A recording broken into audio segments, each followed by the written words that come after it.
So what is your name? My name's Olivia Bruno. I'm 18 years old. I would say, I've grown up in a Christian family my whole life, but I think my walk without my parents holding my hands actually began when I was a junior last year. I was in a really bad relationship, and I also had a really bad relationship with some friends, and they were going down a different walk of life that I didn't want to follow. I really couldn't turn to them or my parents anymore, and I just decided I would give it a try to have faith on my own and work for it on my own. I just stayed consistent, and it became my own. My biological dad died in a plane crash when I was 12 days old. We were in the military, so I was born in Meridian, Mississippi, and then my mom had to pack up and move back home to be close to family, and so I've lived in Spokane my whole life. She had my little sister and then married my stepdad now. There's a lot of emptiness that comes with it.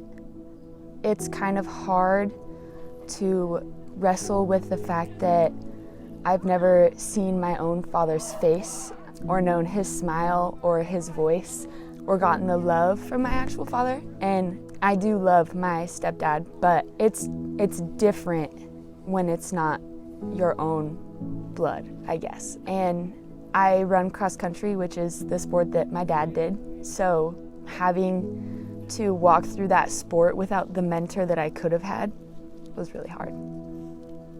My mom and my sisters and my stepdad are all believers, and my dad actually came to Christ through my mom. Yeah. Where have you seen God move in your life? I think in my friendships and how I view the world and how I treat the people around me. Something that's been really big for me, especially this year, has been the motto, like Jesus. I want to learn to love like Jesus and talk like Jesus and have that air around me, and people are like, wow, there's something different about her. And after losing a lot of friends and breaking off a really hard relationship, I was kind of left alone to wrestle with my own thoughts of who I was. And then slowly through scripture and surrounding myself with good people, I was able to kind of shape my goals, and now I'm just slowly on the road to them. I want to choose to use kindness before anything else, because I feel like in our world today, we're so closed off. No one feels like they can trust anyone, and I feel like all that it takes is one person to step out in faith. And I want to share my story. I have this construct of my future that I'm gonna get my degree, get my master's, and go into education. And for a while it's been I want to go into biology, because a lot of the unnatural things in our world are being meddled with in the biology world, and so I want to be a light for God in that area. But as of recently, I feel like God is calling me to something bigger than that, and so I don't know where He's gonna lead me or take me, but I feel like I'll probably either be in ministry or teaching. Calling to go and teach ministry, or teach in a separate area? That's tough. Yeah.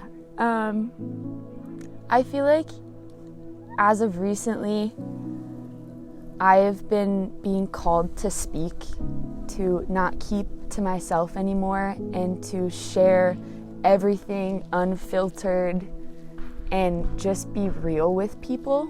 And I think that God is calling me to something big, but I've been kind of in a season of waiting. And I do feel like teaching and speaking into people's lives is going to be a huge part of my life.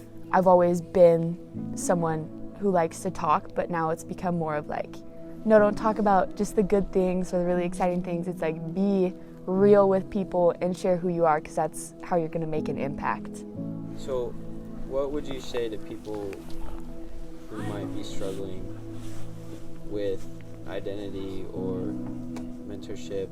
I feel like something I've always struggled with is feeling alone, even with friends. Like, it was hard to keep them around, and I had to please them, and I had to do all these things for them and pour into everyone else. But when I changed was when I stopped focusing on the empty relationships around me and began to fix myself before trying to help and fix other people. And to be real, I see a therapist every month, and she helps me work through a lot of the really hard things that I've had to deal with. Having someone that can just listen to you sometimes, but also speak into your life and prompt you to solving your problems is huge.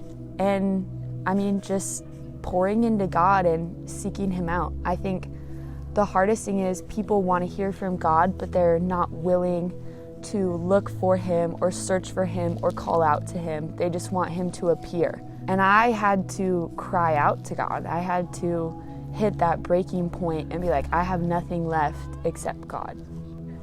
Crying out is sort of like a surrender to His will. Mm-hmm. So, that was pretty good. Anything else you want to say?